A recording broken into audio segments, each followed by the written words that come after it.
Welcome back.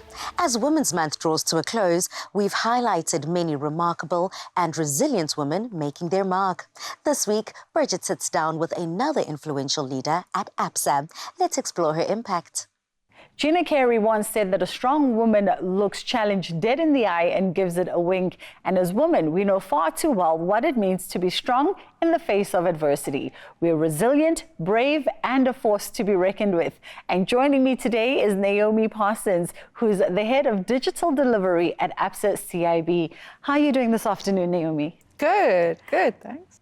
Talk to me about the role that education has played in your journey to success. So I studied finance, which is something so different to what I do now. It's also so different to what my personality is actually like.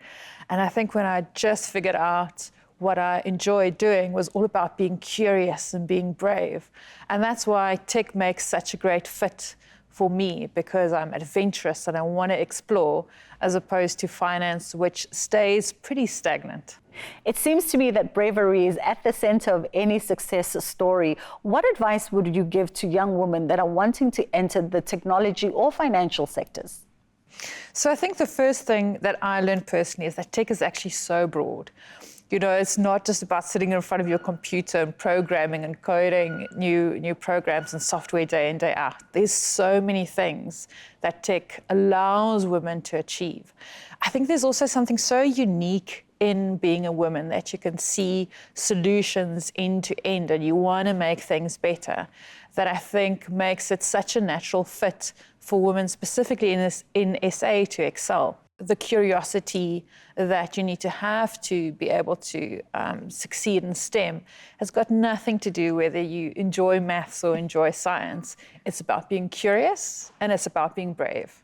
Let's talk about the challenges that you faced along the journey and how you've really overcome that and what they've done or contributed to your success. I once had a role where I was based in different African countries, like on a 2-month stint. And I was in Nigeria for a while, and in Ghana and Uganda. And I had a really hard job, which is interviewing people with their businesses to figure out what strategy and what value propositions would work for them. And at that point in time, I was like in my late 20s, and I was, was very cautious and sort of scared of the world. And that massive challenge has made me be even more brave to stand up in spaces, in meeting rooms where it is a little bit more male-dominated. But to know that because you've survived this, you can survive anything. I think the focus is always on you to think that you should know it all, but you shouldn't know it all. You should perhaps just know which questions to ask as opposed to knowing all the right answers. My end goal is always, like, what is the human story in this? Like, what are we actually achieving for our clients in their lives and in sort of their businesses also? So because I like to see the grey space, the human story, and not just, the black and white, the ones and zeros and tech, that's also helped me to succeed. And I think those spaces are important to nurture and also to create that sense of curiosity in my teams. Let's talk also about your leadership and how that impacts young women, and specifically young women that are entering the space. What I like to do on a practical sense is look at who's attending and making sure that there is a little bit more diversity and inclusivity. Because if you only have people making decisions with the same background and the same framework of reference, you're not going to get diversity of thought. I think from a mentorship point of view, mentorship means different things to different people. For me, I like it to be practical.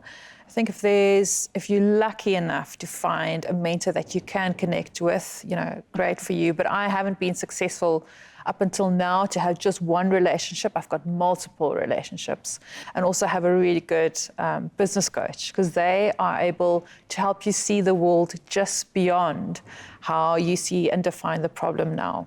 Naomi, thank you so much for the time with you this afternoon, and of course for sharing your inspirational story.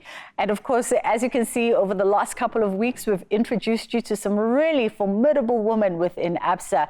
And the common thread has been it takes resilience, bravery, and determination for you to succeed in a male-dominated industry. There are stories of strivers, and we're inspired by them all. We invite you to write your story with us. Your story matters. ABSA.